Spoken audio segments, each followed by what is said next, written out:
তুমি বাড়ি ঘরে আগুন দেওয়ার কে? আল্লাহ তোমাকে দায়িত্ব দিয়েছে, ওলিয়া উলিয়াদের বিরোধিতা করো না। নবীজি কিন্তু মসজিদ ভেঙে দিয়েছিলেন, মসজিদ ভাঙার ইতিহাস আছে নবীর।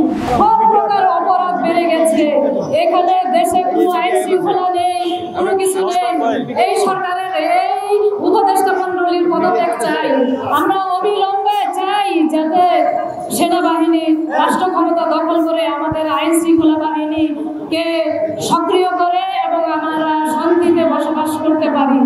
আজকে যে মাজার প্রায় 100-র উপরে মাজার ভাঙচুর করা হয়েছে, এখন ব্যক্তিগতভাবে বাড়িতে বাড়িতে প্রতিটা যারা ওলিয়া বিশ্বাস করে তাদের বাড়িতে বাড়িতে যে হামলা করে করা হচ্ছে, অথচ আইন শৃঙ্খলা বাহিনী নীরব ভূমিকা পালন করছে। কেন করছে? তারা সংবিধান লঙ্ঘন করছে। প্রত্যেকটা মানুষের তার নিজ বাড়িতে শান্তি শৃঙ্খলার মতো সে বসবাস করার অধিকার রাখে। কারো বাড়িতে আগুন দেওয়া কোনো ইসলাম তো না, কোনো ধর্মীয় কাজ না, এটা কোনো ধর্মীয় কাজ না। আল্লাহ কোরআনে বলেছেন লাকুম দিনুকুম ওয়ালিদ দিন, প্রত্যেকের দিন আলাদা হতে পারে। এখানে প্রতিটা মানুষের দিন আলাদা হতে পারে। সে তার স্রষ্টাকে, তার আল্লাহকে, তার ঈশ্বরকে যেভাবে খুশি সে রাখতে পারে।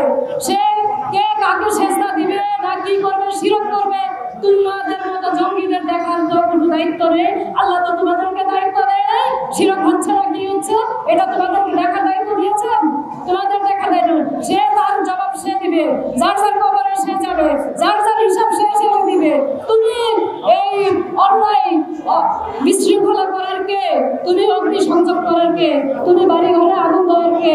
ভাঙচুর করার কে? তুমি আল্লাহ তোমাকে দায়িত্ব দিয়েছে?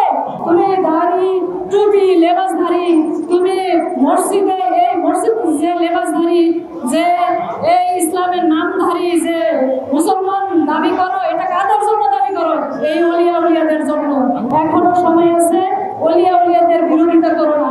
কারণ আগে ওলিয়া উলিয়া কম ছিলেন, এখন মানুষও বেশি, ওলিয়া উলিয়াও বেশি, হেদায়েতকারী বেশি।